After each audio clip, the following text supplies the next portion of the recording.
Bem, então vamos iniciar, né? 6:04. Quem for chegando, a gente vai adicionando e vamos iniciando então com a página de abertura. A gente não atrasar muito, né? Alguém gostaria de ler a página de abertura? Ela está aí na tela para todo mundo. Alguém? Posso ler se você comentar. Ok, então pode ler que eu comento, não tem problema nenhum.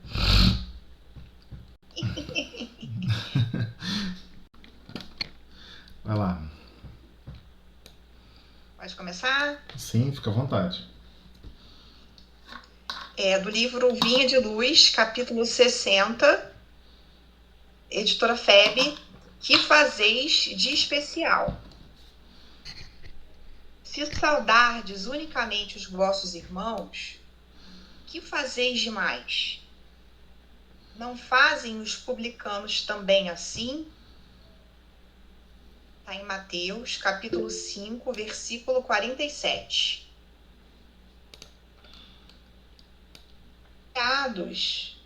Iniciados na luz da revelação nova, os espiritistas cristãos possuem patrimônios de entendimento muito acima da compreensão normal dos homens encarnados.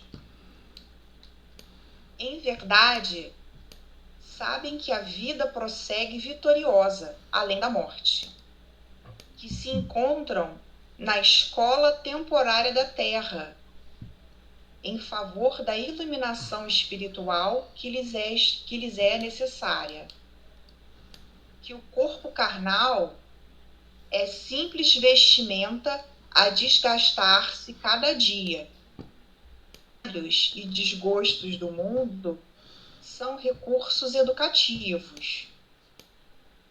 Que a dor é o estímulo às mais altas realizações.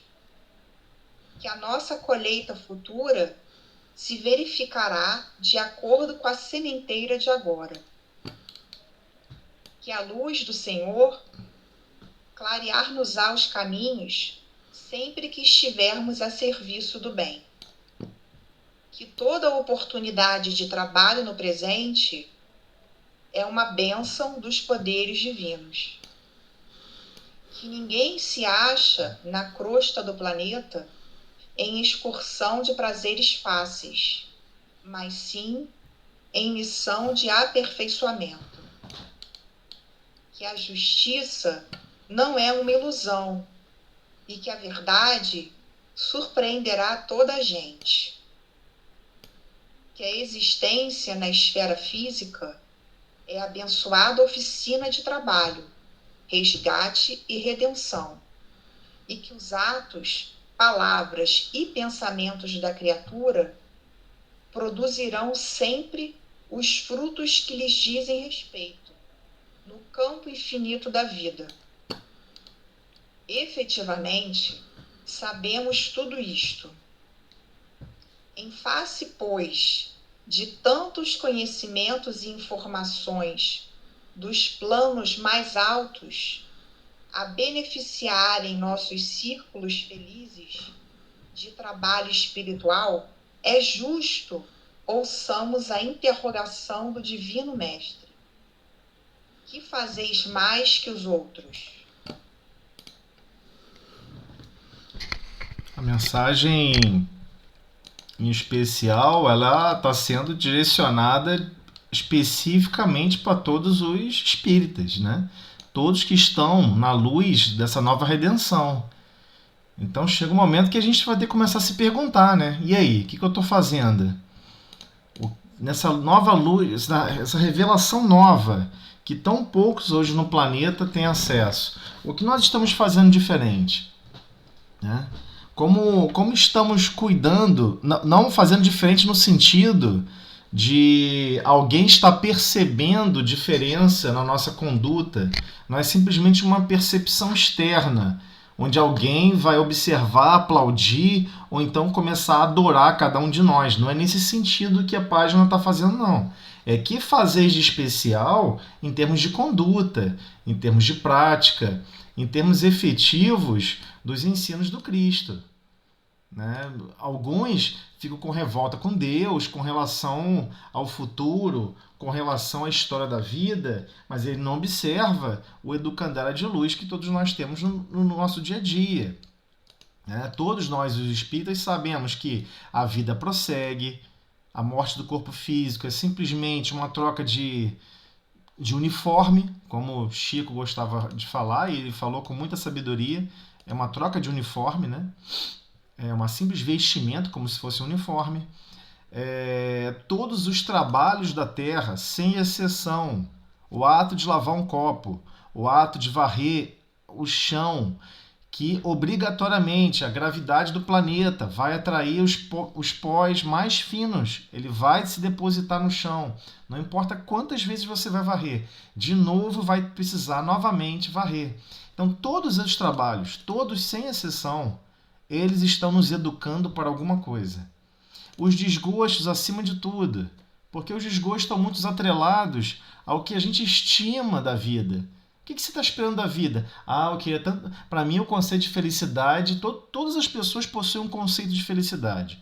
Para mim, o conceito de felicidade é estar numa ilha deserta, é poder ter posses, é poder. Então, cada um vai estabelecer uma linha de pensamento em relação ao que significa a chamada felicidade pessoal. Mas, obrigatoriamente, nós não estamos aqui para isso, né? Nós estamos aqui matriculados numa escola. Mas como nós somos educados? Com o trabalho, sem dúvida alguma, e com os desgostos, porque vamos perceber que talvez naquela encarnação a tarefa é educar o princípio da humildade, da resiliência, da persistência, da perseverança, todo o manancial de recursos para educar os nossos corações.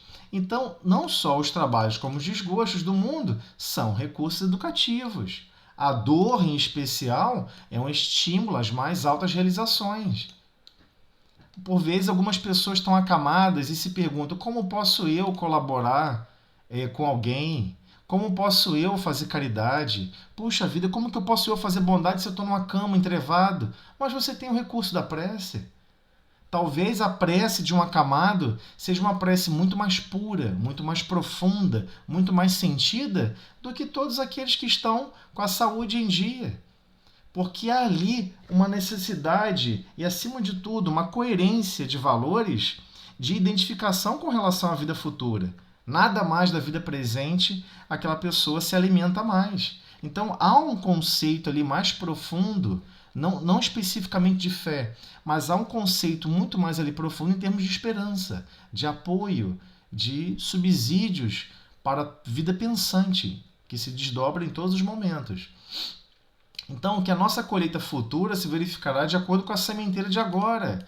Então, muitas pessoas, no momento atual, se questionam: puxa vida, eu queria uma vida assim, eu queria um relacionamento maravilhoso, eu queria um casamento maravilhoso. Mas casamento maravilhoso é um trabalho de séculos, talvez 5 a 6 séculos.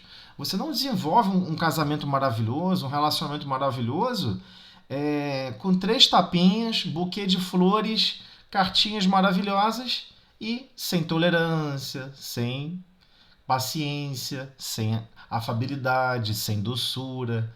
Então temos que nos desvencilharmos e nos debruçarmos nessas atitudes, hoje e sempre. E ele prossegue que a luz do Senhor vai sempre clarear os nossos caminhos. Quando? Quando estivermos a serviço do bem. Mas às vezes eu confundo, eu não sei exatamente o que é bem, o que é bem e o que é mal. Porque às vezes a pessoa está cismando que o bem para ela é o seguinte: eu quero ficar rico esmagando os mais pobres. E vamos acreditar que Jesus e que toda a luz do Senhor vai nos auxiliar porque a gente fez esse pedido infantil. Não vai auxiliar. Jesus, Deus, a espiritualidade superior, não desce moralmente para errar conosco, só porque nós pedimos com toda a fé do mundo. Não vai descer nunca. Então, a serviço do bem, sempre que estamos a serviço do bem, especialmente em nome do Cristo, a luz do Senhor, a luz do Cristo, estará em apoio aonde estivermos. Que toda oportunidade de trabalho no presente é uma bênção dos poderes divinos. Então, é a oportunidade de trabalho no presente. É todo e qualquer trabalho. Todo e qualquer trabalho. Ah, mas eu não estou trabalhando numa empresa multinacional, então isso não é trabalho. Ah, eu não estou trabalhando para uma pessoa. Não, não, não. É toda e qualquer atividade. Toda e qualquer atividade, no dia a dia, de manutenção do lar, de manutenção de terceiros, todo o trabalho, sem exceção, no presente, são bênçãos que nos são ofertadas. Porque muitos que estão acamados, estão aleijados, sem pernas, sem visão, sem audição, sem diversos recursos que totalizam 20% da humanidade, adorariam ter essa possibilidade de poder estar realizando certas tarefas e não está podendo. Né? Não podemos, por exemplo, colocar uma pessoa para usar a máquina de costura se a pessoa é cega. Não podemos botar uma pessoa para dirigir um ônibus se a pessoa é cega. Então, existe uma série de restrições que são impostas também devido ao nosso mau uso. O nosso mau uso desses recursos. Então, quando nós malbaratamos essas oportunidades, por vezes, só para a gente perceber que é uma bênção divina, ou seja, essa questão aqui da bênção é um processo a mais, não é por mérito. Por vezes acreditamos que temos o mérito. Não, se Deus permitiu que eu pudesse estar nessa posição, é porque eu mereço. Não, não, foi uma bênção, foi um crédito, foi como se fosse um investimento a longo prazo. Ah, vamos dar mais uma chance, de repente dessa vez ele vai ser melhor com os subalternos, ele vai ser bondoso, ele vai ser carinhoso, vai falar com compreensão, vai buscar agregar a todos num ambiente salutar, de carinho, de afeto, e não de opressão e de destruição. Então, são bênçãos, que bênçãos é acréscima, misericórdia, e pode ser igualmente retirada nessa ou na próxima encarnação. Então, que ninguém se ache na crosta do planeta em excursão de prazeres fáceis. Por vezes criamos um monte de fantasia doida. Poxa, eu só posso ser feliz se eu viajar para tal lugar. Mas olha, se eu não viajar para tal lugar antes de desencarnar, minha vida não valeu a pena. E não estou falando de uma ou duas pessoas que pensam assim. Diversas pessoas pensam assim. Mas o espírito, em especial, ele sabe que ele está em missão de aperfeiçoamento. Então, se ele quiser viajar para algum lugar do planeta, se não for a trabalho, for por livre e espontânea vontade, ele quer viajar para os piores lugares do planeta. Qual o pior lugar do planeta? Moçambique?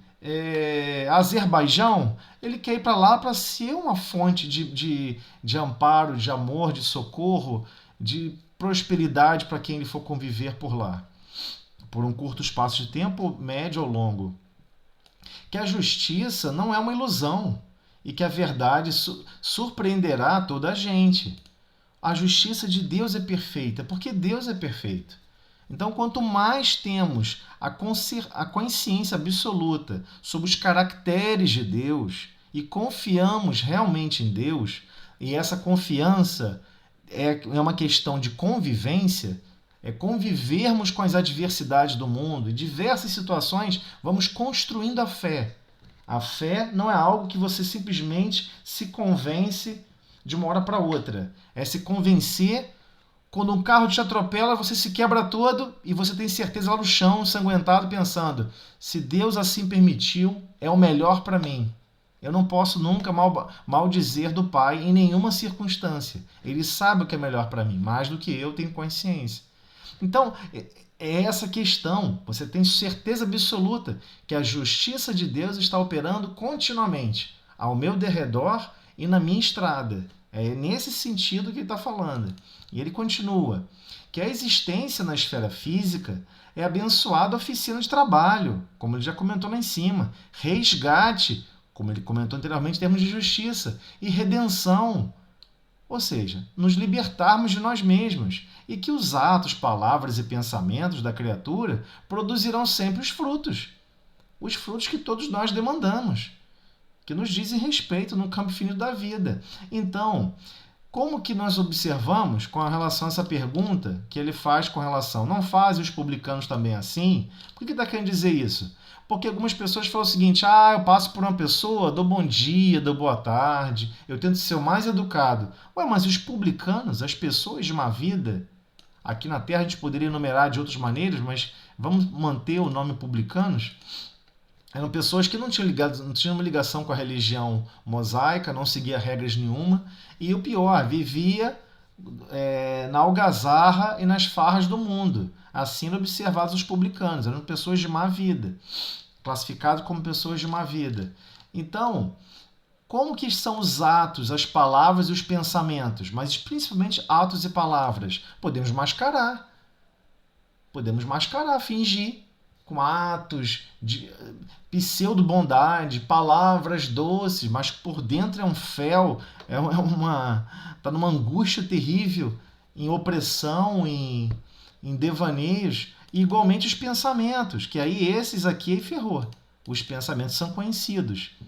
Da criatura produzirão sempre os frutos que lhes dizem respeito.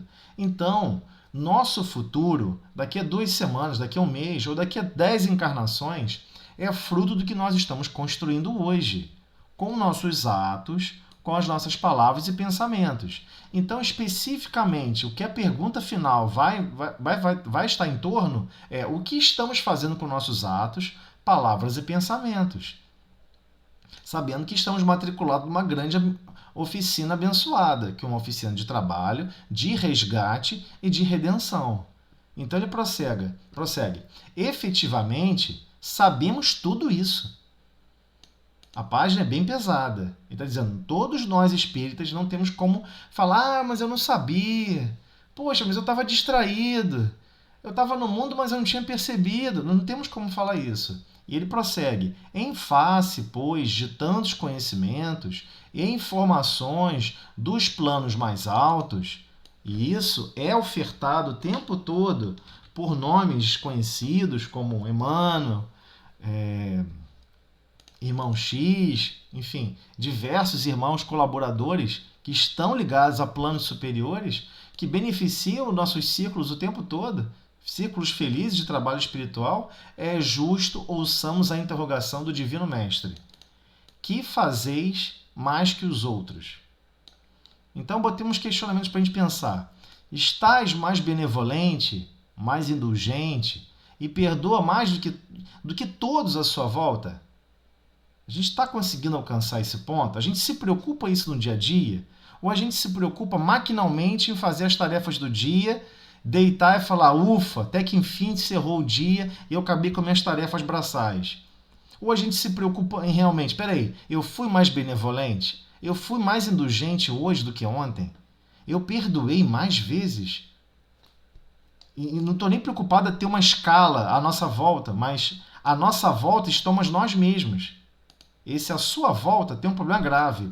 Nós estivemos conscientes sobre a nossa própria conduta. Então, no fim do dia, temos todos com quem nós convivemos e mais nós mesmos.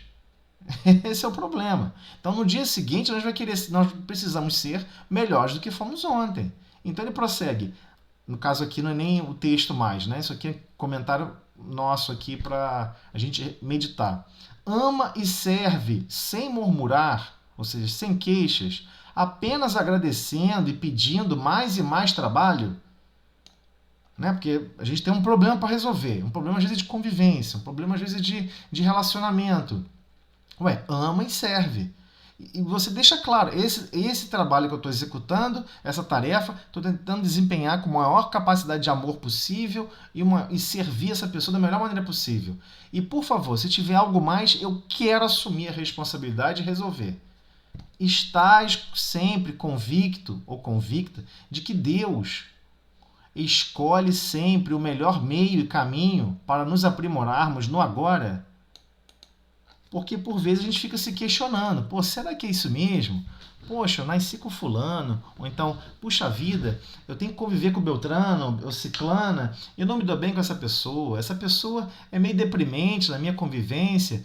E a gente está sempre questionando, mas o espírita em especial vai ser cobrado mais benevolência, mais indulgência, mais perdão, ou seja, mais caridade. Nós sabemos da expressão máxima.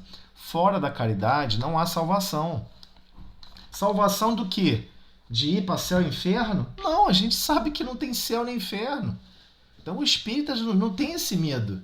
O espírita tem medo do seguinte, foi planejado e projetado uma encarnação para você avançar 10 passos, ou para você avançar 10 pontos em capacidade de caridade verdadeira, ou seja, benevolência, indulgência e perdão. E, ao mesmo tempo, refinar a questão da fraternidade, a questão da paciência, em mais ou menos 20%. Só isso que a gente quer imaginar. Puxa vida, eu queria, além de bater essa meta, eu queria alcançar 30%. Eu queria conseguir fazer mais com o meu tempo e com a minha capacidade de valores espirituais, de valores eternos. Então, por vezes, não estou falando para desprezar a atividade humana, muito menos desprezar a atividade material, porque ela educa. Por vezes, queremos ter mais paciência e mais atenção com questões que estão relacionadas a dinheiro. E aí, chega no finalzinho da encarnação, a pessoa pensa, puxa vida, agora eu vou começar a me dedicar com relação a esses valores, porque agora eu tenho tempo. Mas aí, tchum, partiu, acabou a encarnação. A encarnação a gente não tem como definir o tempo e prazo, não. Então, amanhã mesmo a gente pode estar desencarnando. Por isso que a gente está insistindo, a gente lê o texto, tentando absorver o máximo. Por quê? Porque amanhã a gente não vai ter acesso ao livro, não. Não necessariamente quando a gente acabar de desencarnar, eu vou pensar assim do outro lado, puxa, eu queria tanto ler aquela página que eu não estou lembrando, queria ler que aquela página vai me despertar em alguma coisa. Não, a gente tem que buscar se despertar no agora. É o agora, nesse minuto. E, ao terminar a reunião, que a gente possa, com quem a gente estiver convivendo, a gente se debruçar e fazer o máximo de bondade, de tolerância e de perdão, ao máximo.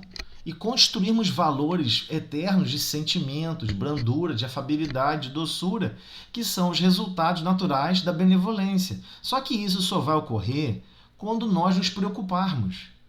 Por exemplo, quando a gente chega numa certa idade, a gente já sabe, eu tenho que saber ler e escrever para conseguir trabalho, para conseguir dinheiro. Eu tenho que saber isso assim, assim, assado, para conseguir isso, para conseguir aquilo. E a gente se esfola.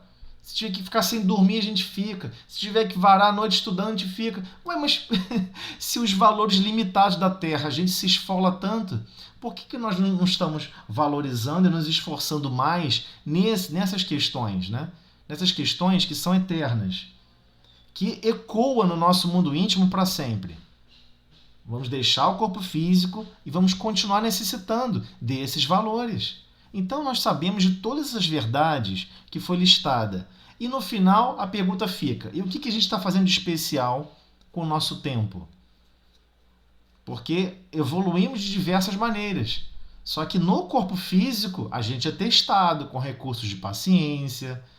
Por vezes alguém está fazendo algum barulhinho, alguma coisa, a gente se irrita, a gente se descobre. A gente só se descobre no campo de batalha. Quer saber se alguém é corajoso? Coloca situações que vão desafiar a coragem daquela pessoa. Quer saber se a pessoa é paciente?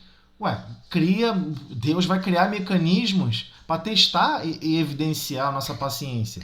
E a nossa razão, a nossa lógica do nosso pensamento é que tem que perceber que fomos impacientes e lutarmos para aprimorar essa paciência.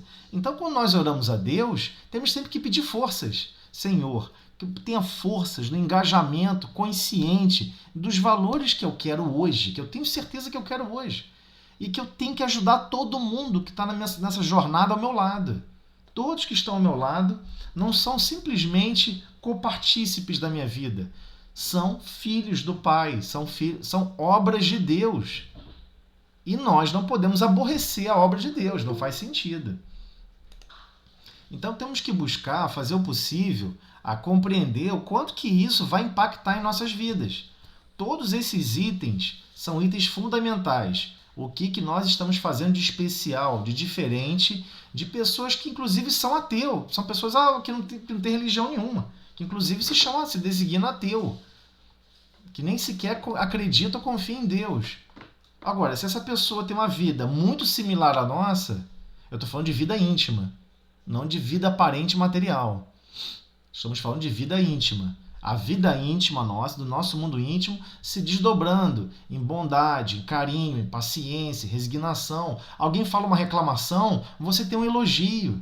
Alguém está triste, desanimado, sem esperança, você tem palavras lindíssimas para animar, para reaver a consciência de cada um. Mesmo que você tenha que se diminuir, se humilhar. Não, fulano, veja você está em condições muito superiores a mim. Você é muito melhor do que eu. Não com falsa modéstia para, de certa forma, só humilhar, mas sendo verdadeiro. Poxa, você se desdobra aí, faz coisas por todos, nunca pergunta se alguém quer fazer alguma coisa por você, enaltecendo os valores reais da alma. E aí a pergunta que fica, que todos nós devemos nos responder individualmente: como estamos alimentando a nossa própria alma? Estamos alimentando de quê? De angústia, de ódio, de rancor?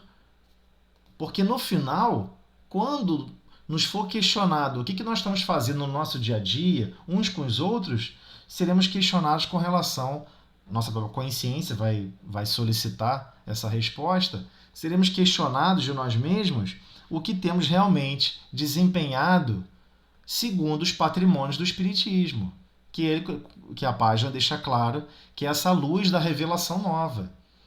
Não há por que mais ter dúvida. Nós sabemos o destino das almas, sabemos o destino de cada um de nós, que todos nós somos filhos de Deus e que todos, sem exceção, irão evoluir, porque a lei de Deus, existe uma lei chamada lei de progresso. Todos, sem exceção, vão evoluir. Então, o que nós estamos fazendo com o nosso dia a dia? Vivemos apenas da amargura, no queixume, assim como todos os outros?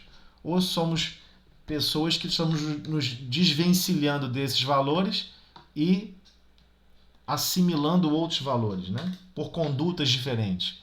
Então a pergunta que vai ficar para todos nós vai ser essa, que é a pergunta individual. Que fazeis mais do que os outros? Que cada um de nós estamos fazendo mais do que os outros? Então é justo que Jesus pergunte isso em nosso mundo íntimo. Porque a gente não pode nós não podemos nos enganar. Porque essa pergunta, ela ecoa desde o livro do Velho Testamento, lá em Gênesis, do livro especificamente de Moisés, onde Moisés deixa claro o dilema entre Adão e Eva. Só que Adão e Eva não são pessoas.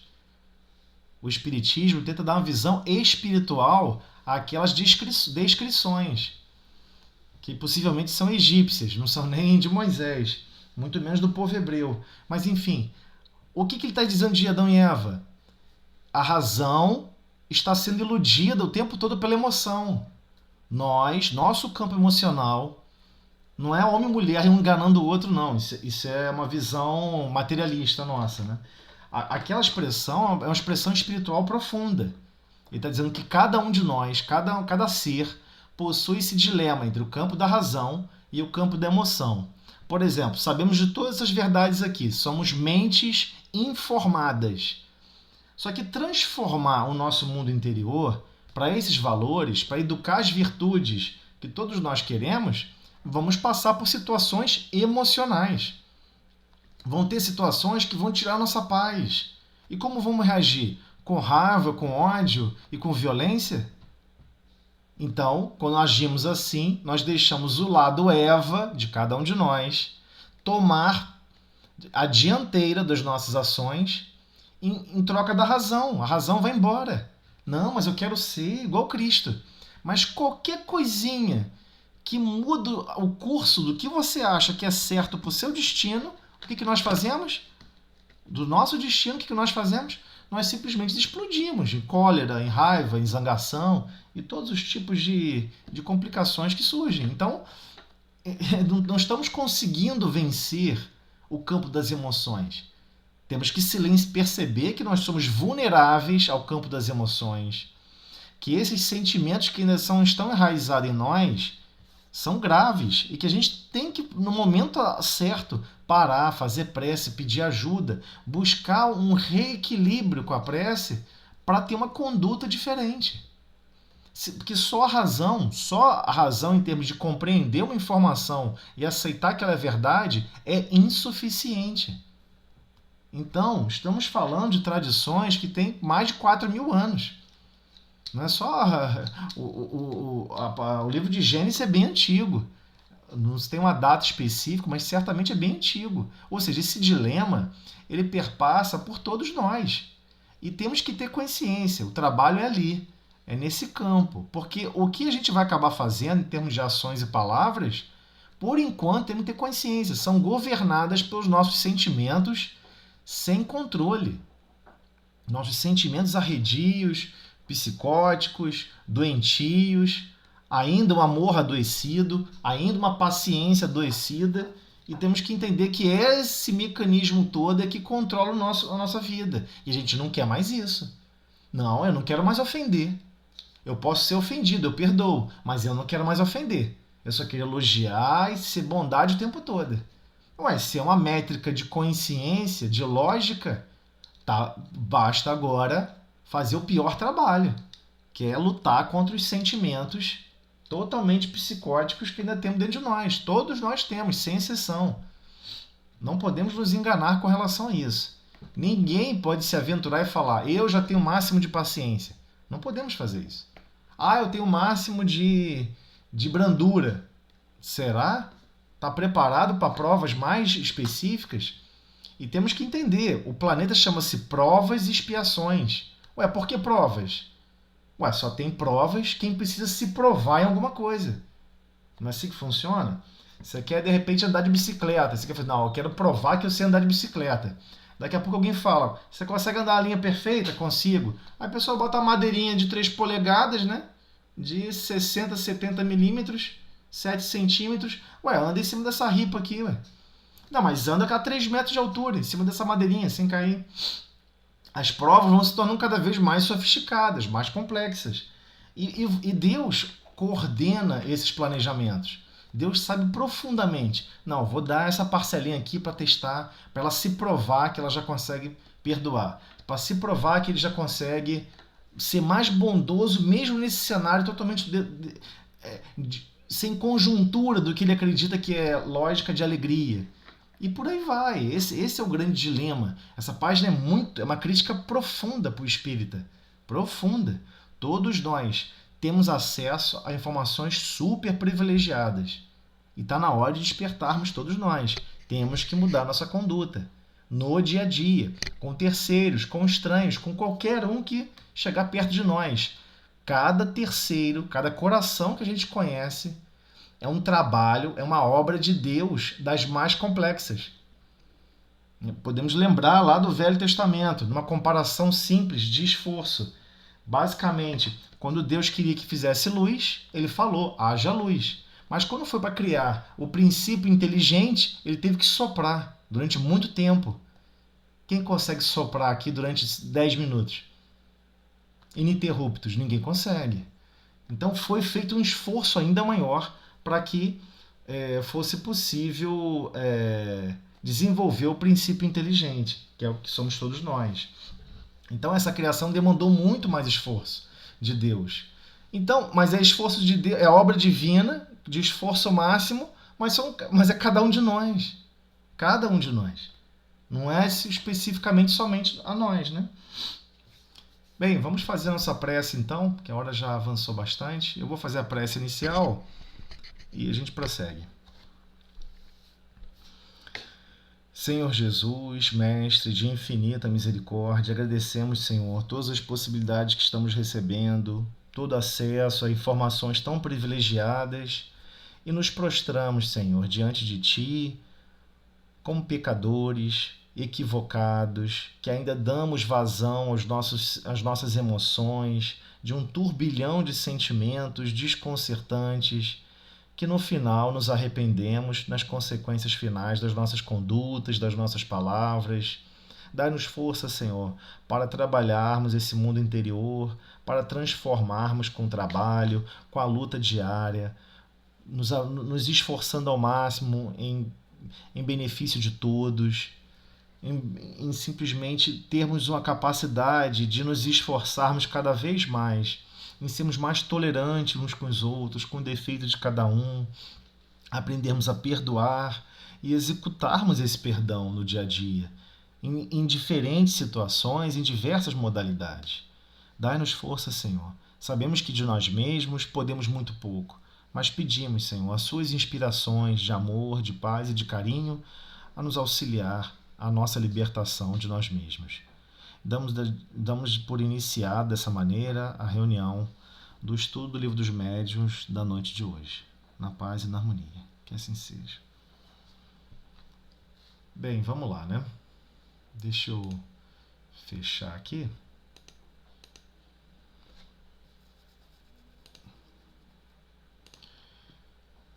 Paramos no item 15, né? Iam começar o item 15.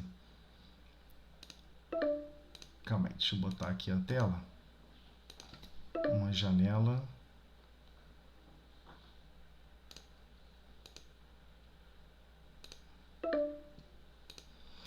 Pessoal, podemos fazer o seguinte? Podemos sair da reunião e abrir uma nova? Porque já se passaram 40 minutos. Hein, Ana? Vai fechar em 1 hora, correto? Ana? Sim, melhor, né? Podemos fazer isso então? Eu vou fechar e vou mandar o link de novo para vocês. E assim todos nós entramos de novo para facilitar, ok? Porque agora só pode 1 hora, e essa reunião está 1 hora e meia. A gente não resolveu isso ainda. E já se avançaram 40 minutos. Vamos fazer assim então. Atribuindo-lhe, não lhes conhece a causa, atribuindo-lhes uma causa. O Espiritismo os repõe no domínio dos fenômenos naturais. Então, muitas situações que se passam dos fenômenos mediúnicos, especificamente dos fenômenos reconhecidos pelo Espiritismo, e aí vem uma diferenciação grande, há um realocamento da interpretação do fenômeno como um fenômeno natural. Entre os fatos qualificados como sobrenaturais, muitos há cuja impossibilidade o Espiritismo demonstra. Certas situações que são impossíveis, né? Que o Espiritismo consegue explicar e falar, olha, isso aqui precisa de um médium. E não teve um médium, possivelmente isso não aconteceu.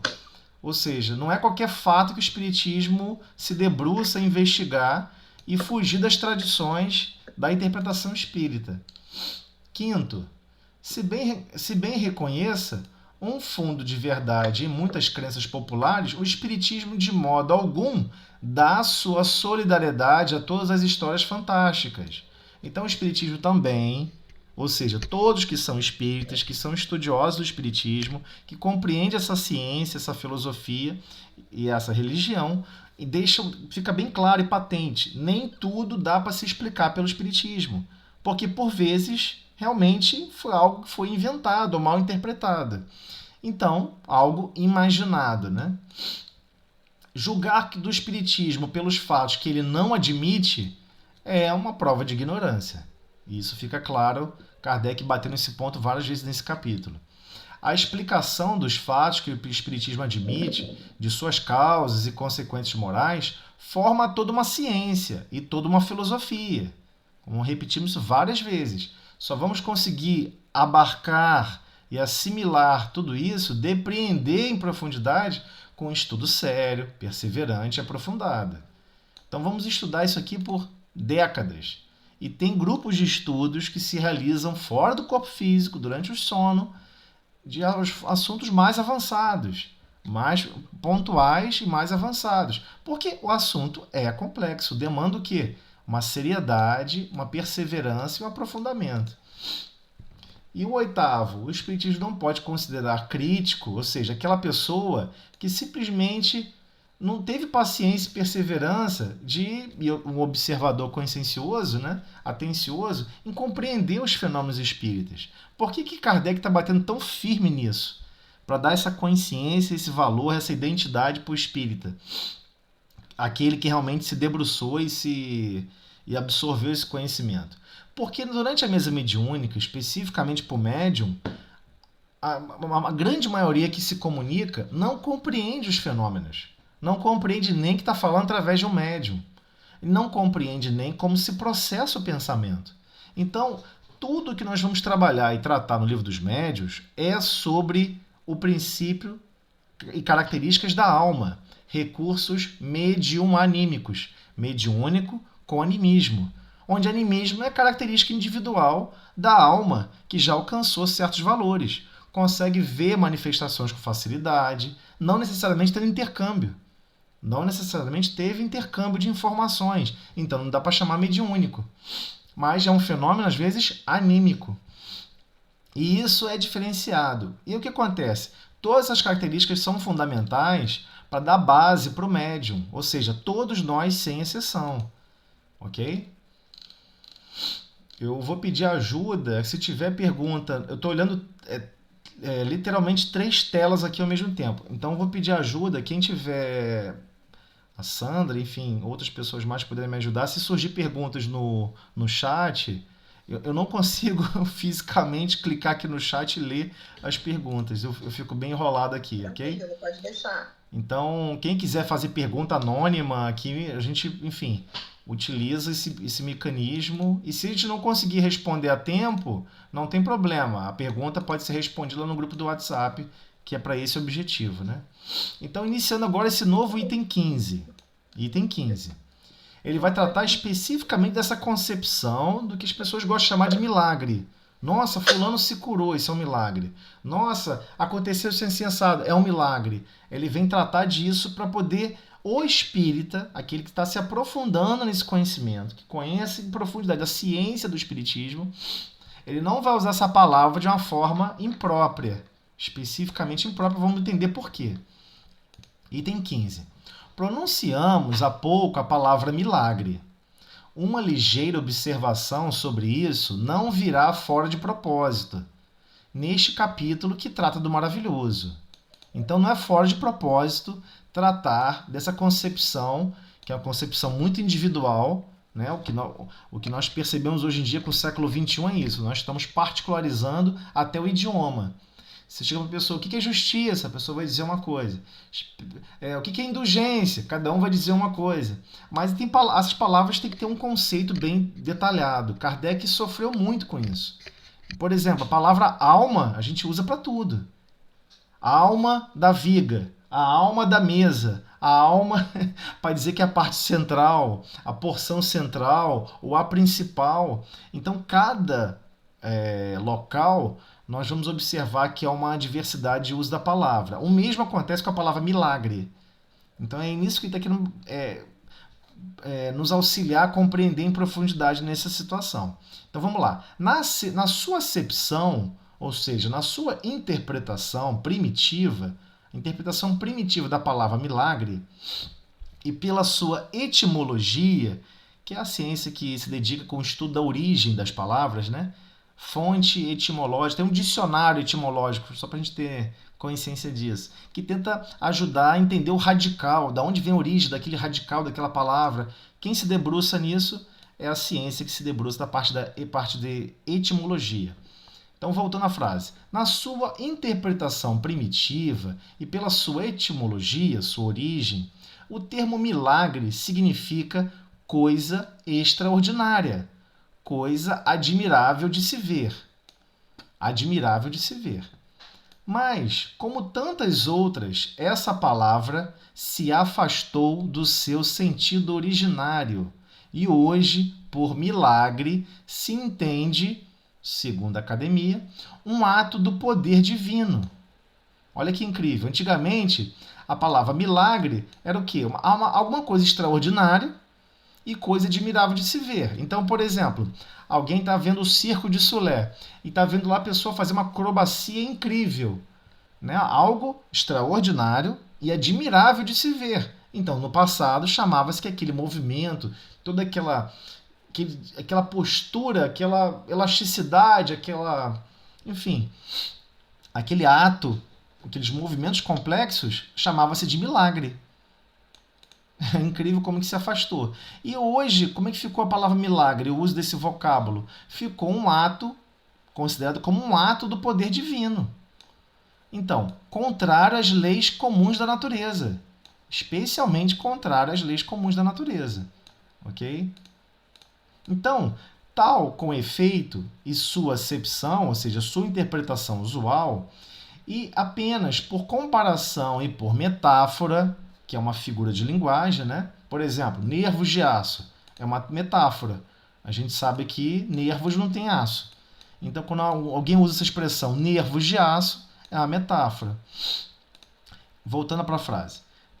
Tal com efeito, a sua acepção, a sua interpretação usual, e apenas por comparação e por metáfora, é ela aplicada às coisas vulgares, que nos surpreendem e cuja causa se desconhece. De nenhuma forma entra em nossas cogitações, nossos argumentos, indagar, questionar se Deus há julgado útil, em certas circunstâncias, derrogar leis, ou seja, alterar, cancelar leis que ele próprio estabelecera. Nosso fim é unicamente demonstrar que os fenômenos espíritas, por mais extraordinários que sejam, de maneira alguma derrogam, ou seja, anulam essas leis naturais, que nenhum caráter tem de miraculosos, do mesmo modo que não são maravilhosos ou sobrenaturais. Eu acho que tem alguém com o microfone aberto. Pode fechar o microfone aí, Mauro? Acho que o Mauro está com o microfone aberto. É só clicar no microfonezinho do programinha, ele fecha o microfone. Isso, foi. Aí não tem problema, os ruídos de cada lugar não vai aparecer aqui junto, não tem problema nenhum. O ruído sim não tem problema nenhum não, fica tranquilo. Então, o que ele quis dizer com isso tudo? Porque por vezes as pessoas falavam assim, tô vendo a mesa flutuante, tô vendo o médium volitar, ele tá ali voando, saiu do chão, o médium. Ué, caramba, anulou a lei da gravidade. Não anulou a lei da gravidade. Uma lei da gravidade é uma lei universal do planeta. É uma lei natural e universal. Ou seja, é uma má interpretação, é um falso juízo de valor. O espiritismo não é uma explicação espírita. Se formos observar a explicação espírita, há ali sim uma manifestação de fluidos semimateriais que vai ter uma força equivalente embaixo, que vai igualar a carga e vai fazer uma condição de equilíbrio. E um pequeno delta, uma pequena variação positiva eleva aquela massa, como um trator eleva uma carga. Então, tudo gasta energia. Não existe nada no planeta sem gastar energia. Tudo gera entropia. Mesmo nos fenômenos espíritas. A gente precisa entender isso. De maneira nenhuma vai ocorrer a derrogação, ou seja, anulação de leis naturais. O espiritismo não vai ter nenhum aspecto dentro da doutrina espírita explicando fenômenos que estejam falando, não, é porque quando teve essa situação, a pessoa fez uma prece, aí Jesus foi lá e alterou o destino daquela pessoa, porque a prece foi muito bonita. E aí tudo se transformou. Muda até as leis de causa e efeito só para poder auxiliar aquela pessoa. Daí isso não é fé. Isso é construção de utopia. E você é livre a pensar de como você quiser, mas não é um pensamento espírita. De forma nenhuma. Ele prossegue. O milagre não se explica. Esse é o problema. Quando você usa o termo milagre, é que você não quer nem conversar e tentar entender como aquilo funciona. É mais fácil chamar de milagre que acabou a conversa. Então ele deixou claro. O milagre não se explica. Os fenômenos espíritas, ao contrário, se explicam racionalissimamente. Ou seja, empenhando e exercitando o processo do raciocínio. Não são, pois, milagres, mas simples efeitos, cuja razão de ser se encontra nas leis gerais. Ou seja, existem desdobramentos das leis gerais que nós não compreendemos. Então, por exemplo, muitos falam assim, eu não acredito nesse negócio de semimatéria. Semimatéria é uma coisa muito esquisita. Se tivesse um exemplo na Terra, eu acreditaria. E nós já falamos isso várias vezes, vamos voltar nesse assunto várias vezes. Quando formos então na parte de semimatéria, nós vamos trazer até experimentos para entendermos como funciona a geração de energia elétrica no planeta. Todo mundo usa ímã de geladeira. Todo mundo conhece sobre magnetismo. E o que está fluindo no ímã, do norte para o sul? Não é elétrons. É uma semimatéria. Emmanuel comenta para todos nós. O que flui do polo norte para o polo sul é uma semimatéria. Essa semimatéria, quando interage com algum recurso físico, especificamente com uma estrutura da matéria que tem bastante elétrons livres na superfície, ele consegue produzir corrente elétrica. Só que ele produz continuamente. Você tem uma máquina de lavar funcionando, você tem diversos dispositivos em casa funcionando por princípio de semimatéria. O que gera corrente elétrica, que é o gerador, também existe a função inversa, o princípio do motor, que usa o mesmo princípio, apenas uma análise vetorial diferente. Ao invés de você estar aplicando força para produzir corrente elétrica, você está induzindo corrente elétrica através de um campo magnético para produzir força, no caso, torque.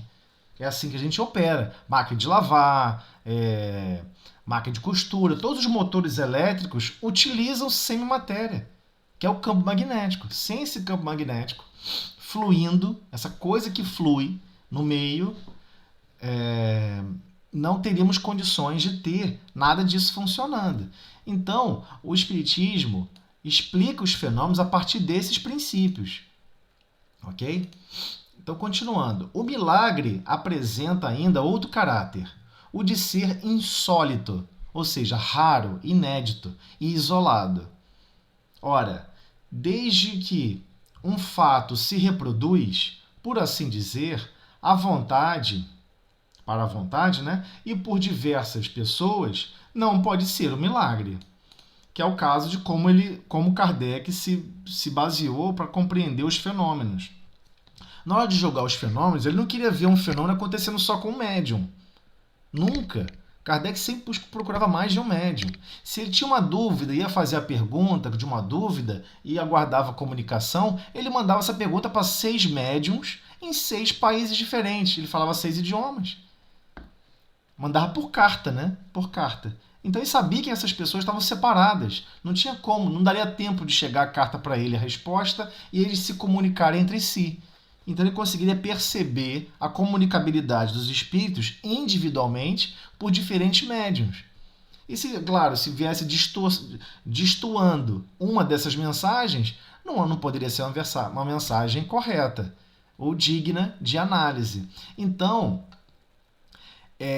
algo que ocorre isoladamente, raro, insólito e isolado, aconteceu só naquela situação, naquela cidade, não aconteceu nunca mais. Quem viu? Só essa pessoa. É difícil, né, confiar.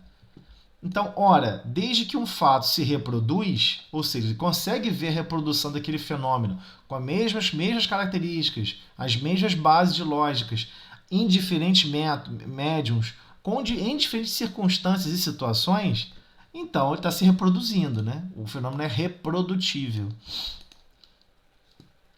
E não pode, então, ser classificado como milagre nesse conceito. Então, todos os dias, a ciência opera milagres aos olhos dos ignorantes. Ele dá um exemplo-chave. Todos nós vamos achar isso, que a ciência opera milagres. Todo mundo tem um GPS no celular, sabe a posição que está no planeta. A pessoa acha que aquilo é um milagre, mas ela não sabe que acima da cabeça dela tem mais de 24 satélites e dentro de cada satélite tem um relógio atômico. Capacidade de medir o tempo com 9 casas decimais. Esse relógio atômico é fundamental para produzir o quê? O cálculo da distância, porque na verdade o GPS mede tempo, ele não mede distância. Nenhum GPS mede tempo. Ele mede a distância da radiocomunicação entre o satélite e o celular. E é feito ainda por cima uma correção da velocidade com que o satélite está se locomovendo. Porque a velocidade é tão absurda em relação à velocidade de rotação da Terra, que requer uma correção de referencial para o tempo. Mas aí entra a teoria de Einstein, a gente não precisa entrar nisso agora. A gente vai entrar depois no futuro, mais para frente. Então, quem observa isso tudo fala, poxa, isso é um milagre. Olha lá, ele consegue saber onde eu estou com resolução de metros. A ciência promove milagres, mas não é um milagre. É porque nós não conhecemos, nós estamos ignorando o fenômeno que está por trás. Mas se a gente tiver curiosidade, hoje em dia, então, tem uma facilidade incrível. No passado, a gente tinha que correr em biblioteca, mandar carta para outro país, perguntar como... Não, hoje em dia você entra no YouTube, você acha diversas pessoas promovendo informações sobre aquele fenômeno. A pessoa vai citar o livro. Tem como você buscar e ver partes do livro, até no Google Books, entendeu? Então, nós temos como sair dessa condição de ignorância. Mas aí tem um fator essencial, que é a vontade. A vontade de querer conhecer, a curiosidade de querer desbravar a dúvida e não ficar ignorando aquele fenômeno, aquele conhecimento.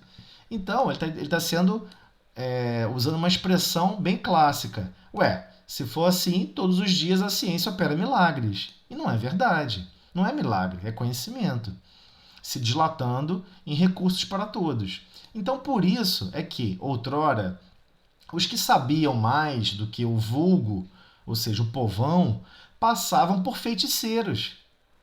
E como se entendia, então, que toda ciência sobre-humana vinha de alguma coisa diabólica, né? De um diabo, queimavam-nos.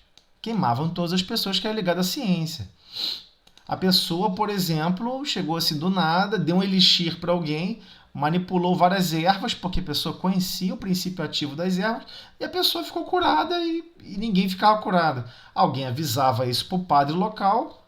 Não, aquela pessoa ali, ó, deve ter parte com o demônio, porque ela conseguiu tirar a pessoa da cama e você, padre, não conseguiu. Pega pro cara e joga pra fogueira. Era assim a lógica. Tudo que é desconhecido do chamado vulgo popular, né? Ou seja, o conhecimento popular, que é do povão, passava por feiticeiro. A pessoa pode ser um feiticeiro. Hoje, que já estamos muito mais civilizados, eles apenas são mandados para os hospícios. Então, Kardec ainda está sendo assim bem enfático. Ainda existe um problema gravíssimo, onde todos nós estamos sempre com medo de conhecimentos que nós não temos. Então, Kardec está até colocando esse preâmbulo para mostrar o próprio conhecimento espírita sofre e passa por isso. São classificados como pessoas que o cara ali tem... Quantas vezes as pessoas falavam assim, Tozelli é espírita. Falavam isso perto dos outros. Ih, cara, cuidado com ele aí, hein? Olha, cuidado que ele é macumbeiro. Tinham pessoas que cruzavam a calçada, não falavam comigo, não olhavam no meu olho, morriam de medo de mim. Eu ficava até imaginando que era com outra pessoa, mas era comigo. Aí eu fiquei pensando assim, cara, a pessoa acha que eu sou um feiticeiro, uma coisa doida, só porque o outro lá falou que eu era espírita. Então é impressionante como que há ainda esse medo. Muitos ainda ignoram essas verdades e fogem como quem foge da cruz. Então, só para a gente entender por que Kardec quis dar esse preâmbulo, porque é um conceito comum e realmente reportado. E naquela época já não queimava a pessoa, na época dele, mas mandava para onde? Para o hospício. Mas queimar livro queimava, né? Kardec passou por esse problema com o Livro dos Espíritos. Então, prosseguindo. Se um homem realmente morto, como dissemos em começo, ressuscitar por intervenção divina, haverá aí verdadeiro milagre, porque isso é contrário às leis da natureza. Se, porém, tal homem só aparentemente está morto, se ainda há nele um resto de vitalidade latente, ou seja, que ainda está possuidor de fluido vital ali, e a ciência ou uma ação magnética consegue reanimá-lo, um fenômeno natural é o que isso será para pessoas instruídas. Ou seja, hoje, um profissional dessas ambulâncias, dos bombeiros, socorristas, que estão lá se doando muito além de uma questão só de salário, correm riscos, correm perigos para salvar as pessoas.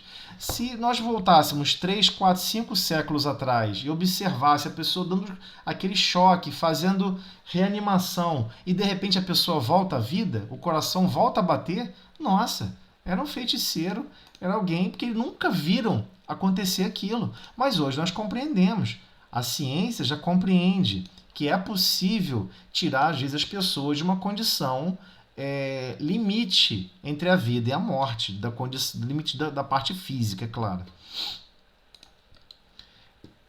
Todavia, aos olhos do vulgo, ou seja, do povão ignorante, o fato passará por milagroso, e o autor se verá perseguido a pedradas, ou venerado, conforme o caráter dos indivíduos. Solte um físico em campo de certa natureza, um papagaio elétrico, e faça por esse meio cair um raio sobre uma árvore, e um novo Prometeu, que é da mitologia grega, né? O deus do fogo e artesão, será tido certamente como senhor de um poder diabólico. Né? Se você montar um cabo elétrico como um para-raio, como nós conhecemos hoje, e cair um raio num para-raio e conduzir. Nossa, olha lá, fulano é caçador de raios. Começa a ser venerado como um deus. É disso que ele está falando, é ignorância realmente, né? Não o fato em si. E seja dito de passagem, Prometeu, que é esse deus da mitologia grega, nos parece muito singularmente ter sido um precursor de Franklin, Benjamin Franklin. Mas Josué, detendo o movimento do Sol, isso está no Velho Testamento, ou antes da Terra, né, no livro de Josué, é o capítulo 10, versículo 13. Esse teria operado um verdadeiro milagre, porquanto não conhecemos magnetizador algum dotado de tão grande poder para realizar tal prodígio. Segundo o próprio descritivo que está no item 10, capítulo 10, versículo 13 do livro de Josué, o que acontece? Josué fala que ele parou o movimento da Terra em relação ao Sol. No momento ele fala que ele parou o movimento do Sol, mas nós sabemos que é o contrário, né? A Terra que se locomove em relação ao Sol. Seu áudio parou. A gente não está ouvindo você. Parou? A tela congelou e o áudio a gente não ouve. Ah, é? Ué, mas... Alguém escuta? Alô?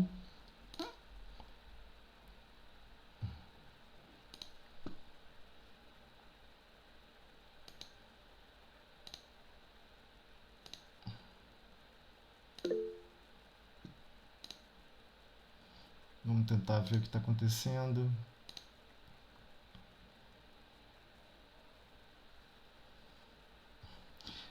Eu vou ter que sair e entrar de novo.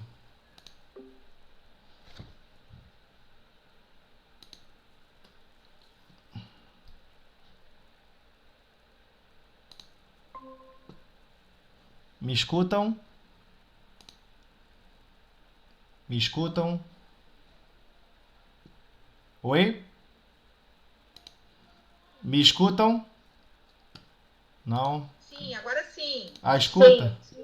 Desculpe, Sim. eu não sei onde eu parei, vou voltar aqui um pouco então, desculpa aí. Vou botar pra... Engraçado, minha tela simplesmente ficou parada aqui. Todos me escutam bem agora? Sim. Ok. Então, voltando aqui o trechinho, acho que foi no Novo Prometeu. Eu parei aqui. Enfim, solte um físico em um campo de certa natureza, um papagaio elétrico, né? Basicamente, para induzir um potencial para que ocorra o direcionamento de um raio para um condutor, seja um cabo elétrico, um fio elétrico ou simplesmente uma linha de cafifa, né? Aqui um papagaio elétrico é isso, é uma pipa, uma cafifa. E o raio cai por esse caminho, sob uma árvore, você tem um novo Prometeu, ou seja, um novo deus da mitologia, que é o deus do fogo.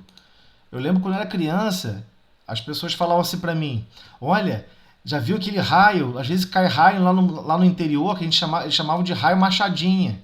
E eu ficava assim, um raio machadinho? O raio era diferente daqui da cidade? É, o raio caía em cima de uma árvore e abria a árvore no meio. Eu ficava pensando assim, é um raio machadinho? É. Tinha uma machadinha que descia junto com o raio? Tinha. E você foi lá ver? Você não tentou lá pegar não o machado? Que eu queria pegar o machado, né? Pô, o machado que desce com o raio é um machado do Thor, né? Vai saber. Então, geralmente quem falava isso, eu nem perguntava de má fé não, mas eu perguntava por curiosidade. Aí a pessoa falava, eu não, vai que o machado quer me cortar também. E a pessoa sempre tem uma desculpa perfeita, né? É engraçado esse aspecto.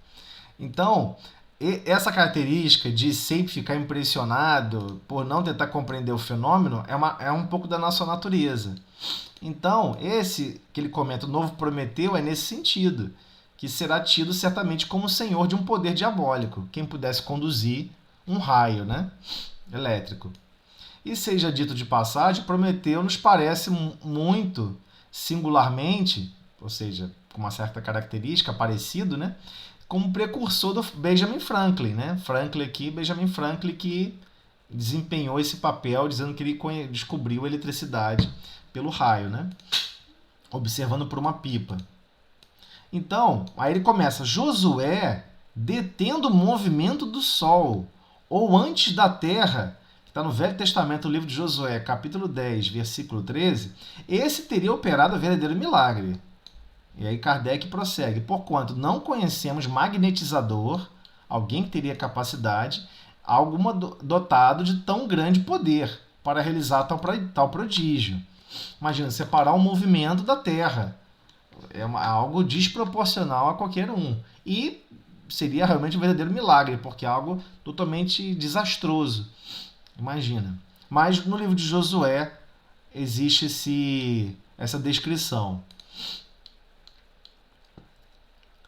De todos os fenômenos espíritas, aqui não há uma crítica a Josué não, né? Tá? Nem uma crítica ao Velho Testamento, não é isso. É um comentário de Kardec falando, já que você quer entender como milagre, isso sim seria um verdadeiro milagre. Você parar o movimento do Sol, ou seja, parar o movimento relativo da Terra em relação ao Sol.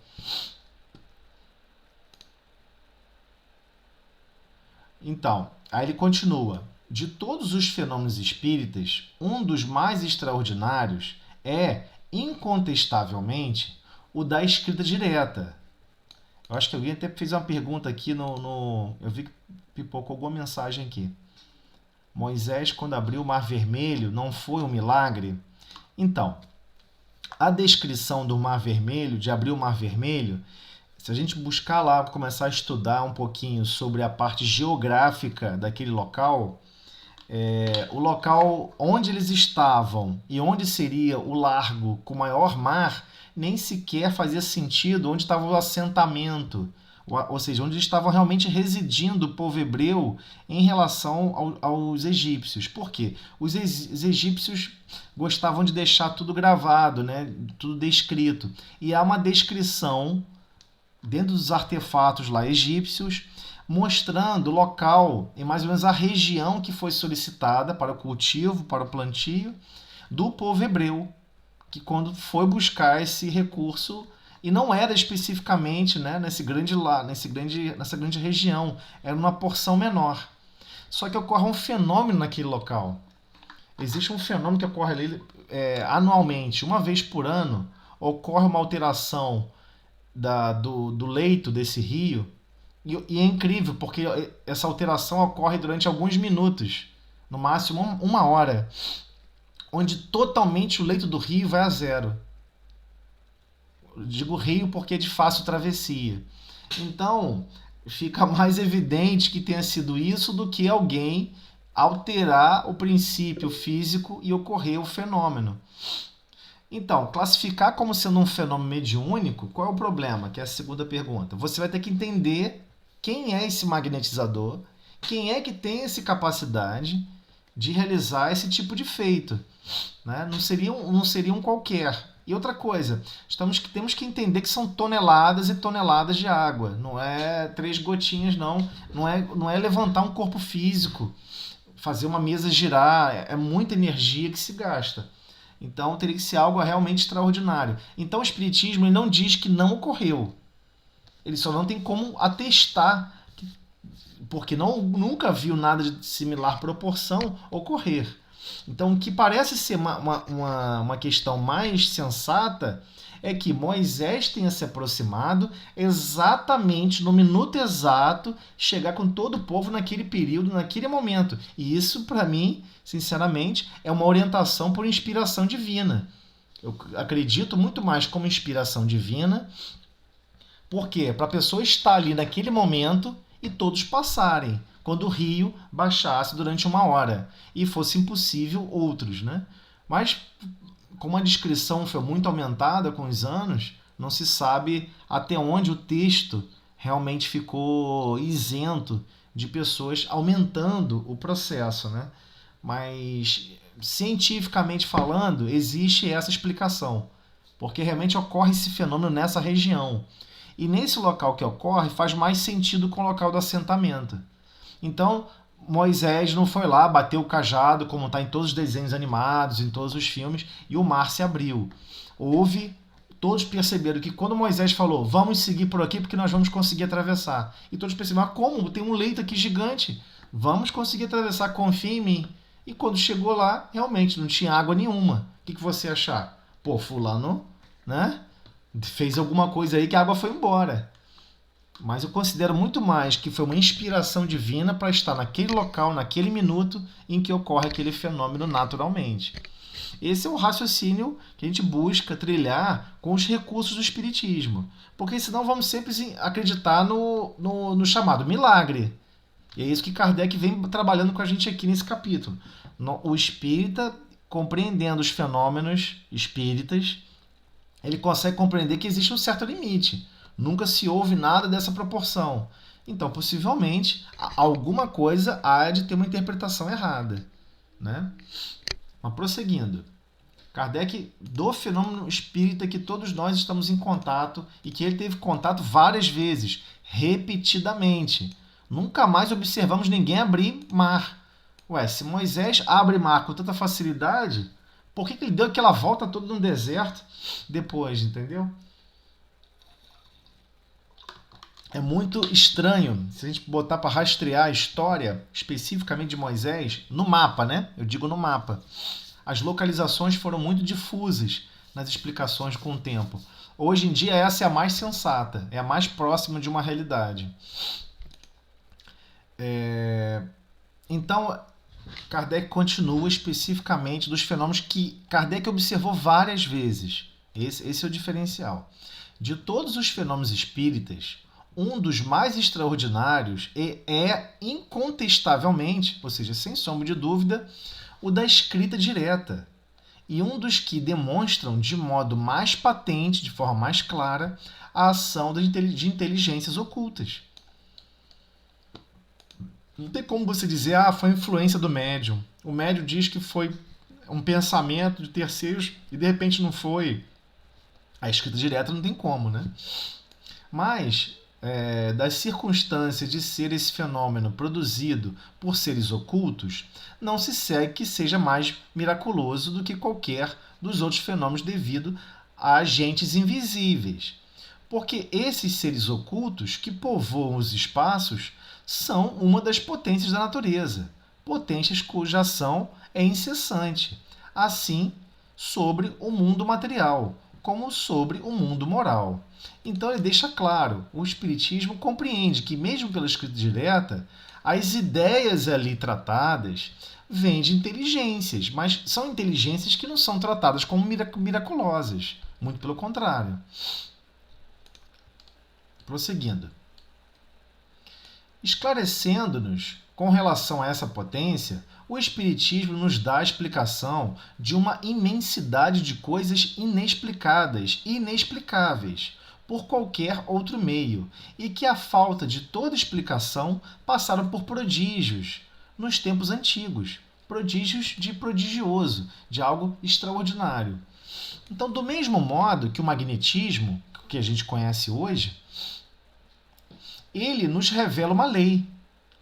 Se não desconhecida, pelo menos mal compreendida, ou, mais acertadamente, de uma lei que se conhecia, embora se lhe conhecesse os efeitos, visto que estes sempre se produziram em todos os tempos, tendo a ignorância da lei gerada a superstição.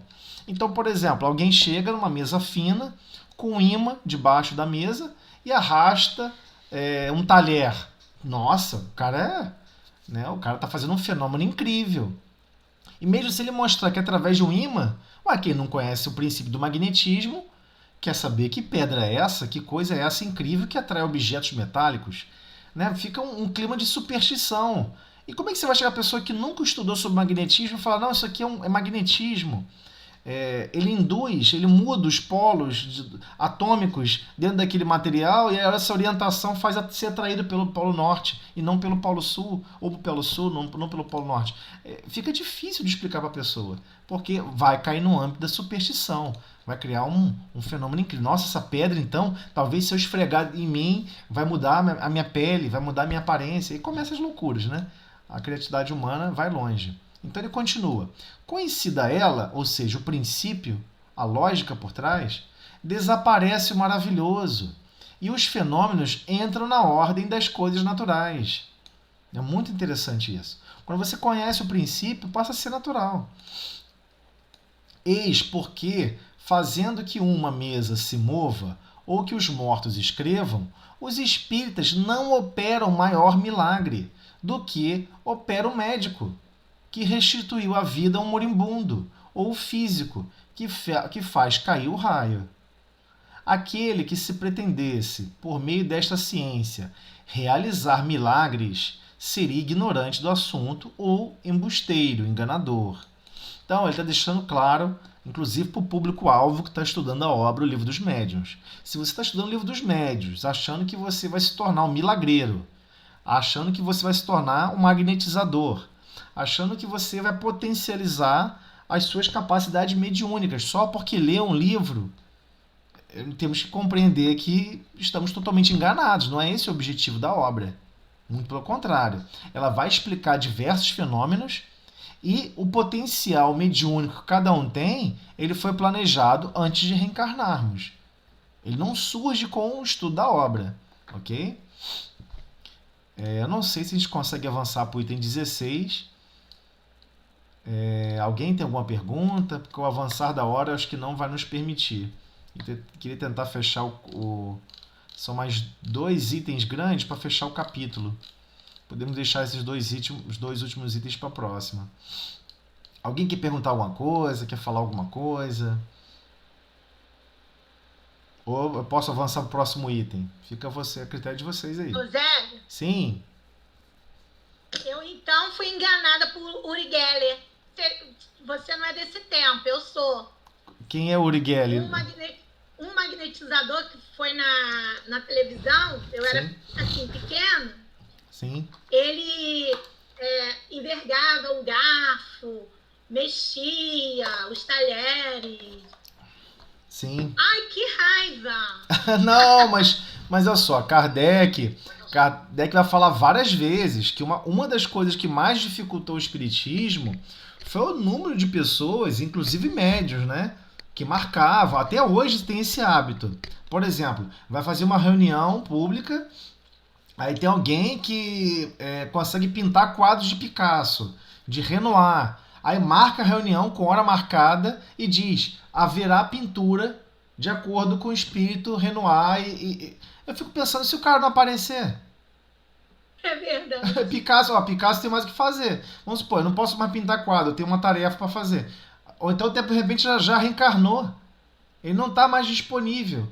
Aí a pessoa, aqui no corpo físico, fala para os outros que vai ocorrer. Aí o médium constrangido, o que ele faz? Eu sei mais ou menos os rabiscos que ele faz, eu vou imitar o mesmo rabisco. Entendeu? Cria uma situação chata, entendeu? Muito chata. Então, médiuns sérios não fazem isso, nunca fizeram. Mas é interessante como que Kardec, né? Ele pega o Livro dos Médiuns, ele não começa logo ele não começa logo com as questões relacionadas à materialização, à psicofonia. Ele começa desmistificando toda essa questão de sobrenatural, né? Eu achei muito interessante a visão dele, ainda mais num período tão difícil que a igreja ainda tinha um domínio muito grande, né? Na questão pública, nas opiniões públicas. Não, e isso é generalizado até hoje. Nós temos que entender que o nosso pensamento... Olha só, nós temos que entender, quando estudamos lá no Livro dos Espíritos, Kardec fala de uma lei chamada lei de adoração. Nós sempre estamos adorando alguma coisa. E nós temos que ter cuidado que, por vezes, quando nós entramos no mundo espírita, nós queremos ter mais exemplos de fenômenos espíritas. Então, por exemplo, a pessoa está passando mal em casa. Nossa, estou sentindo uma coisa estranha. A pessoa primeiro pensa, não, isso é influência espiritual. Mas, de repente, a pessoa acabou de comer uma feijoada, cara. Entendeu? Se entupiu de um monte de coisa doida. O fígado está sobrecarregado, a pessoa está quase vomitando, mas não, cismou que é o quê? Que não, é comunicação, tem a ver com parte mediúnica. E às vezes não é a própria pessoa. Então temos que entender essas questões. E o mesmo, como nós já observamos lá no estudo sistematizado, o nosso desequilíbrio emocional. Por vezes estamos no nosso dia a dia, nos desequilibramos, atraímos a presença de irmãos mais desequilibrados que se afinizam com o nosso desequilíbrio. Ficamos com raiva de alguém, com ódio de alguém. Ué, todos aqueles irmãos desencarnados que odeiam aquela pessoa, opa! Achei mais um que está em campanha de ódio contra aquele alguém. E nós atraímos naturalmente. Então nós temos que compreender que o Espiritismo não aceita qualquer fenômeno. Por exemplo, eu não tenho como chegar e falar assim, pô, Moisés abriu o mar só porque está escrito. Poxa, mas se você for ver as traduções, quem aqui consulta a Bíblia original, o hebraico antigo, eu tenho aqui o hebraico antigo, quem quiser eu repasso essa parte da Bíblia, ele não fala exatamente assim não está descrito dessa maneira. Então nós temos que ter um certo cuidado. Porque se sou eu, vamos supor, de acordo com a sua capacidade, com a sua consciência, com o seu conhecimento, você traduz de uma maneira diferente. E não é leviandade, não é maldade da pessoa que traduziu, não. A pessoa vai traduzir do jeito que ela acredita. Ó, você imagina daqui a 1000 anos, daqui a 2000 anos, ou daqui a 10.000 anos, alguém olha para trás e vê o nosso comportamento que nós temos com os animais. Com gato, com cachorro, com os animais. Tem pessoas que têm um nível de dependência emocional com os animais que é impressionante. Daqui a 10.000 anos vão falar o quê? Quando estudar o passado? Nossa, eles eram adoradores de gato e cachorro. Mas não é verdade. A gente não adora gato e cachorro. A gente tem um relacionamento emocional com gato e cachorro, mas não a nível de adoração, né? Como se fosse algo extraordinário. Mas se você ler um fragmento da história, você vai interpretar dessa maneira. Entendeu? Esse é o ponto dramático de como interpretar um texto e de descritivos que são de milhares de anos atrás. Por exemplo, como é que você vai estudar sobre o Egito Antigo, principalmente o Egito Antigo, se você não compreende que os egípcios eram profundos conhecedores da imortalidade da alma, inclusive são os exilados de Capela. Eles sabiam que deixaram o paraíso, foram degredados, sofreram degredo, saíram da constelação, onde estavam de Capela, que é uma estrela binária, e caíram aqui na Terra. Jesus recepcionou todos eles.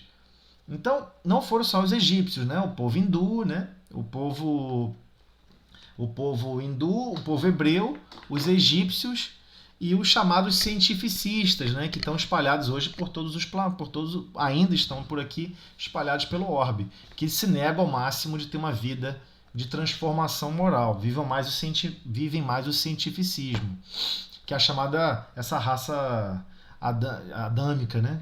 Como é chamado no livro A Caminho da Luz. Então o problema todo é que a gente tem que compreender como é que você vai ler a história. Por exemplo, você vê ele falando de pessoas, seres que têm cabeças de bicho e corpos humanos. Não, mas era como eles se sentiam. Quando eles estavam habitando os corpos lá naquele local, eles não tinham dentes, basicamente dessa maneira como nós temos aqui. Então a descrição do próprio texto, você vai ter que criar uma lógica de interpretação, porque você não fala aquele idioma, você não domina aquela linha de pensamento, você não tem como conversar com algum egípcio antigo, alguém do Egito antigo, então você interpreta de uma maneira tortuosa. E o mesmo acontece com qualquer fenômeno. Qualquer fenômeno que você for tentar interpretar pela observância espírita, você vai ter que compreender o fenômeno se repete. Quem estava presente? Esse fenômeno acontecia quando fulano estava. Quando fulano não estava, não acontecia. Esse possivelmente é um médico que doa fluidos. Não, mas isso só aconteceu uma vez. E depois ele estava várias vezes e não aconteceu. Então, não é um fenômeno que se repete, se reproduz. Então, não dá para fazer afirmações. É isso que Kardec vem trazendo. A gente tem que abrir nosso pensamento. Porque os fenômenos nos rodeiam o tempo inteiro. O tempo inteiro. Todos nós, sem exceção. Principalmente o fenômeno mais importante mediúnico que Emmanuel nos suscita a gente ter bastante consciência, que tem a ver com a percepção dos pensamentos de ordens superiores. Todos nós temos um espírito que nos auxilia na encarnação. Nós não estamos abandonados no mundo. Deus outorgou, ordenou. Ei, você de Júpiter, sei lá onde for, que é mais superior, você vai ficar ligado ao pensamento dessa pessoa e vai inspirar ela a se tornar cada vez melhor. Mas é inspirar. É um processo de inspiração. É como se fosse uma grande caixa d'água. cai gotas de tudo quanto é lugar. Você tem que perceber, opa, essa gota aqui, ó, é uma informação proveitosa para minha libertação moral, para minha libertação da minha ânima, em que eu vou conseguir me transformar e eu devo seguir esse pensamento e não aquele outro. Não importa se é seu ou não. Isso vai ser melhor. Então, a inspiração é importantíssima. Emmanuel fala sobre isso várias vezes, que é importante. O desenvolvimento mais importante de todos os médios, sem exceção, é a inspiração. Só que a inspiração bondosa, carinhosa e zelosa para os nossos destinos requer concentração. E, acima de tudo, requer oração, prece. Quando nós estamos orando, nós estamos educando os nossos desejos. Quando nós oramos, nós estamos colocando, peraí, eu não quero falar com Deus com esse coração pesado, cheio de mágoa. Eu quero até pedir ajuda para vencer essa mágoa. Então você se coloca numa condição em que você se permite mais esperança. Você se permite estar em contato com algo superior a você mesmo. E toda prece a terceiros é como se fosse um grande espelho. Porque o pensamento é um grande espelho, é o espelho da vida. Você tem condições de refletir as luzes celestes a favor de terceiros. E a favor de você mesmo, com certeza. Quem primeiro se beneficia da luz que chega no espelho é o próprio espelho. Então, a gente tem que ter essa consciência que o Espiritismo não sai alegando, não, peraí, Moisés abriu o mar porque ele era um grande magnetizador. Ué, mas ele tem uma capacidade de, como um grande magnetizador, de abrir o oceano. Ué, por que ele não transformou? Ei, todo mundo passa por lá de cá, eu vou subir um grande muro. Então, não foi muito bem assim, né? Porque toneladas de água não é fácil. Imagina, você abrir igual aqueles desenhos animados, que abre, fica uma vala enorme e você está passando, vê baleia, vê bicho nadando. Isso é o imaginário popular. Então, por isso que o Espiritismo não vai dar apoio a esse tipo de interpretação. Tem que olhar com mais cuidado, porque está derrogando as leis ali fundamentais. Segurar toneladas e toneladas de água, você nunca viu um magnetizador assim. Embora o maior magnetizador que a Terra já viu foi Jesus. E a gente não viu ele fazer isso. Muito pelo contrário. Quanto mais poder tem, mais humilde e mais simples ele vai se portar. Então a gente tem que entender que esse aqui é o foco, esse é o objetivo. Nunca o contrário. Nossa, quero me tornar um grande magnetizador para fazer coisas incríveis. Mas o maior magnetizador que temos como referência era o mais humilde. Qual é o maior milagre que a gente já viu na Terra? É Jesus ser crucificado, governador de planetas, se permitiu ser crucificado sem falar uma palavra. Não reclamou em momento nenhum. Muito pelo contrário, falou, Pai, perdoa, eles não sabem o que fazem. E é verdade, essa frase ecoa dentro de cada um de nós. Nós ainda não sabemos o que estamos fazendo. Então, Kardec chama muita atenção para todos nós. Quer fazer juízo, quer fazer análise de um certo fenômeno, usa os princípios espíritas. Então, o princípio espírita vai te chamar a atenção. Peraí, como é que o cara poderia segurar? Pode fazer um cálculo. Hoje, na humanidade, a gente não conseguiria fazer uma represa daquele tamanho, que está em desenho animada, de concreto, por exemplo. Então, como que a gente vai conseguir imaginar isso funcionando, né? Da onde vem essa energia que talvez, para poder manipular o oceano dessa maneira, estaria derrogando leis naturais. Então, a gente tem que entender que o Espiritismo não dá apoio para esses tipos de interpretações, que na época teve suas motivações de ser, talvez, embarcado dessa maneira, porque aquele grupamento precisava desse nível de esperança. Os próximos que estavam nascendo precisavam observar o texto daquela maneira. Mas a gente sabe que não faz sentido, não encaixa com a lógica que Kardec está nos chamando a atenção. Ok? Vamos deixar o próximo item 16 em diante para a gente fechar semana que vem, ok? Então, eu vou pedir aqui a Ana para fazer a prece para a gente de encerramento, Ana. Ok. Senhor Jesus, agradecemos, Senhor, a participação nesse estudo, o conhecimento, Senhor, deixado pelo nosso irmão Kardec, tão preocupado, Senhor, em nos manter junto à espiritualidade superior, consciente dessa mediunidade que é tão benéfica quando estamos trabalhando por Ti, Senhor. Agradecemos hoje e sempre. Muito obrigada. Com esta prece, pedimos então, Senhor, para darmos por encerrada a reunião do estudo do Livro dos Médiuns da noite de hoje. Na sua santa paz e harmonia. Que assim seja, graças a Deus. Ah, mas eu não gostei de Uri Geller. Você tem que procurar Uri Geller. Eu fui enganada aos 7 anos. Agora eu tô lembrando que você está falando. Ele apareceu na televisão. Já ouviu falar em Uri Geller? Sim, sim. Sim, mas agora eu tô lembrando. Era um rapaz que deformava garfos. Os garfos, Sim. isso. Depois de Olha, diversos... eu ficava ali vendo a... Toseli, você é muito sem graça. Você tira... Tchau, Toseli. Tchau, tchau.